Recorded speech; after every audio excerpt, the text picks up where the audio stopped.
Shri Asaduddin Owaisi. Madam thank you so much.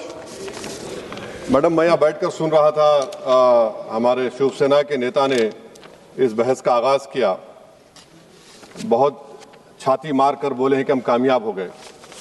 होता यह है कि जो तारीख को नहीं पढ़ते वो इस तरह की बातें करते हैं। 1977 में सीपीआई एमएल ने भी 3 साल के लिए अपनी आर्म स्ट्रगल को मुअत्तल किया था, सस्पेंड किया था और कहा कि बैक टू द विलेजेस। और वापस जब आए उन्होंने कहा कि भारत में फ्यूडलिज्म है, न्यू कॉलोनियलिज्म है, और उन्होंने हथियार उठा लिया। जितने भी लेफ्ट विंग एक्सट्रीमिज्म के लोग आज हथियार डाल रहे हैं वो अपनी आइडियोलॉजी को रिजेक्ट नहीं कर रहे हैं।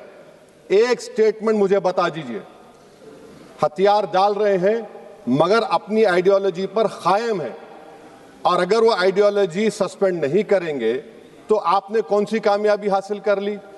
1970 में चारू मजुमदार ने कहा था कि 70s will be a decade, उसके 7 साल के बाद वो जेल में मर गए।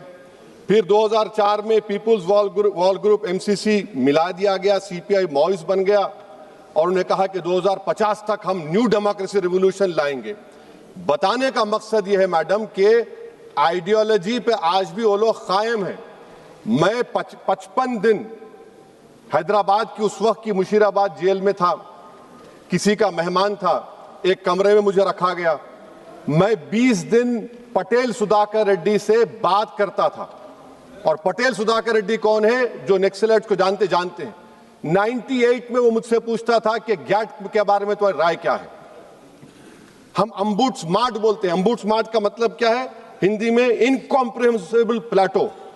अम्बुड्समार्ट एक गोंड के लिए मार्ट का मतलब साल और पेड़ है।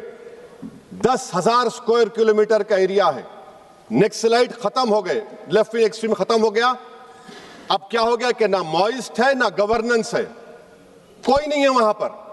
क्या होगा बताइए आप मैडम। और एक चीज मैं आपको बताना चाह रहा हूं कि ये 70% मिलिट्री विक्ट्री है, और जो चीजें जो उनको ड्राइव करती थी, और ये सरकार समझ नहीं रही है, इस देश में सबसे बड़ा पॉपुलेशन नौजवानों का है। बांग्लादेश और नेपाल पुकार कर कह रहा है कि इनकलाब गवर्नमेंट को बदलने के लिए नहीं लाया गया था, बल्कि गवर्नेंस को इंप्रूव करने के लिए लाया गया था। अगर गवर्नेंस इंप्रूव नहीं होगा तो खुदा ना खास्ता जो हम चीज नहीं चाहते वो ना दोहराया जाए। और एक एक्रोनिम है madam, IFTTT, if this then what. Civil administration कहां है हमारा? Relief rehabilitation. मुझे अफसोस है कि तेलंगाना की बात ही नहीं की तेलंगाना के एमपीज। आज तेलंगाना के रिलीफ रिहेबिलिटेशन को MHA एक्सेप्ट करता है, और वो क्या कहता है कि Andhra Pradesh Telangana surrendered Maoist relief and rehabilitation policy 2025। Madam आप बिलीव कर सकते हैं कि ट्रेवर असॉल्ट राइफल इजरायली मिला, 1 मिनट में 30 से 70 लोगों को मार सकते। कहां से आया ये ट्रेवर असॉल्ट राइफल? और सरेंडर्ड ये मेरा मानना है कि टैक्टिकल रिट्रीट है, ये कोई हमेशा के लिए नहीं है। टैक्टिकल रिट्रीट है जो 77 में किया था। और मैं मैडम प्लीज 1-2 मिनट दीजिए। और मैं बताना चाह रहा हूं मैडम, AP ओडिशा बॉर्डर को हम कहते हैं कट ऑफ एरिया। आयरॉनिकल है, कट ऑफ एरिया बोलते हैं उसको। मिनरल वेल्थ से क्या ट्राइबल को फायदा होगा? 5th शेड्यूल और बेटर गवर्नेंस से फायदा होगा। अगर नहीं होगा तो पैसा और FRA से फायदा होगा, नहीं होगा तो फिर ट्राइबल रबर हथियार उठा लेंगे।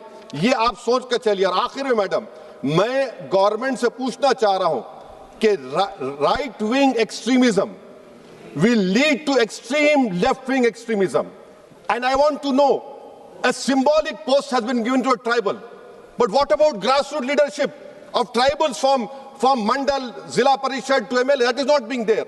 Usage of false encounters, demolition of homes, creating an atmosphere, the dignity of tribals and Muslims is taken away. This is being done by those organizations who believe in extremist radicalism and supported by this government. Would you put an end to this radicalism and extremism? Because you cannot, madam, I'm concluding, and madam, I'm concluding by quoting what Ajay Sahani had said. Those who believe that the imminent collapse of the Maoist movement heralds a new and refulgent chapter of Indian history of development and of prosperity ignore the dismal on-ground challenges realities of India's development model.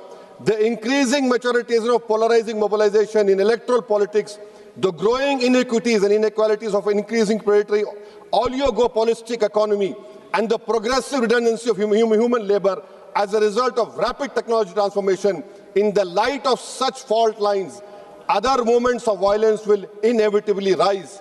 I hope that this government will exercise caution. Don't sound the victory bells as of now. End the extremism done by your own organizations. Do you know what message is being sent? You have the highest number of Muslims who are youth now. If you conclude. I'm concluding, madam. If your own chief minister says that give them 2 rupees less, we'll create an atmosphere so that they leave Assam, that is not right. That is also an extremism which has to be condemned. Anyone who picks up arms, anyone who utters a word which creates a feeling of vulnerability against the constitution is extremist. Thank you, madam. Shri Papu Yadav. हमारे साथ जुड़े रहने के लिए subscribe करें देश रोजाना के YouTube चैनल को और नई वीडियो की नोटिफिकेशन पाने के लिए बेल आइकन जरूर दबाएं। अगर आप ये वीडियो Facebook या Instagram पर देख रहे हैं तो पेज को लाइक और फॉलो जरूर करें और ज्यादा से ज्यादा शेयर करें।